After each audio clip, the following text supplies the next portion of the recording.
კრიტიკულ მედიაზე ზეწოლა უკვე სისტემური პრობლემაა საქართველოში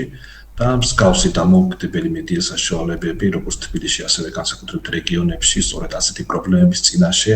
დგანან უკვე დიდი ხანია და რაც გამოიკვეთა ბოლო წლებში არის ის, რომ ქართული ოცნება ცდილობს კრიტიკული მედიის ხმის ჩახშობას, მაგრამ ახლა უკვე ფინანსური სანქციებით, ხო? ნახეთ, რომ პრინციპში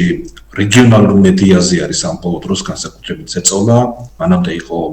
უფრო მაუწყებლებზე, ცენტრალურზე, თბილისში, მაგრამ უკვე რეგიონებზეც არის და პრაქტიკულად ის რამდენიმე მედია საშუალება, რომელიც ახერხებს და აგრძელებს ამ რთულ პირობებში მუშაობის გაგრძელებას, კიდევ უფრო მეტი ზეწოლის ქვეშ არის და შეიძლება ითქვას, რომ სტატისტიკაც არის საკმაოდ საგანგაშო, მაგალითად 2025 წელს 17-მა რეგიონალურმა მედიამ შეწყვიტა მუშაობა. სწორედ იმის გამო, იმ მიღებული საკანონმდებლო რეგულაციების გამო, იმ მტრული გარემოს გამო, რომელიც ქვეყანაში კრიტიკული მედიის მიმართ არის და განსაკუთრებით არის სწორედ, რომ ეს განსაკუთრებით ეთქვას, რომ ზეწოლა უკვე სხვა ეტაპზე გადადის, სადაც უკვე გამოყენებული არის უკვე პრინციპულად შეიძლება ითქვას ეს ფინანსური სანქციები და რაც ნათელია თუნდაც თქვენი კონკრეტული შემთხვევიდან ხელისუფლება ამ ინსტრუმენტს, ხო, ამ ფინანსურ ინსტრუმენტს, საგადასახადო ინსტრუმენტს იყენებს შერჩევითად და ამის გამოხატულება ის, რომ თუნდაც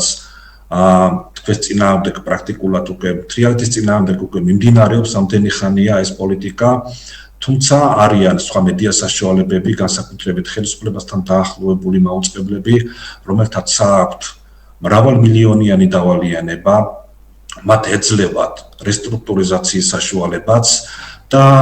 მაშინ, როდესაც საუბარი არის ამ ვალზე, ანუ ამ ტელევიზიებთან შედარებით, გაცილებით უფრო მცირე თანხაზე, რომელიც რეგიონალურ მაუწყებლებს გააჩნიათ, ხო? აქ უკვე შეიძლება ითქვას, რომ არ ხდება გამოყენება ამ მიდგომის და ეს, რა თქმა უნდა, ქმნის შეიძლება ითქვას, რომ პირდაპირ შეიძლება ითქვას, რომ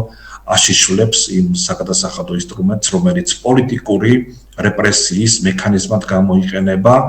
რაც რა თქმა უნდა პირდაპირ უქმნის საფრთხეს საქართველოში მედია პლურალიზმს. ეს რა თქმა უნდა ცალკე საგანგაშო არის იგივე კომუნიკაციების კომისიის მიერ ზოგადად შინაარსობრივი კონტროლის დაწესების ტენდენცია, რომელიც შეინიშნება. ხომ გარდა იმისა, რომ მედია საშუალებებს უკრძალავენ დაფინანსების მიღება სხვადასხვა წყაროდან და ეს მოხსენებათ ბოლო პერიოდში მიღებულმა კანონებმა განსაკუთრებით სწორედ მედიას და სამოქალაქო სექტორს დაარტყა და შეიძლება ითქვას, რომ ისინი უკვე ვეღარ შეძლებენ სხვა საერთაშორისო დონორი ორგანიზაციების მიერ სხვადასხვა გრანტების მიღებას. შეიძლება ითქვას, რომ დამატებით ასევე ხელისუფლება კომუნიკაციის კომისიის მეშვეობით უკვე შინაარსობრივი კონტროლს იწყებს და ზოგადი რეკომენდაციებით აღარ შემოიფარგლება, არამედ პირდაპირ უკვე სანქციების რეჟიმშია გადასული.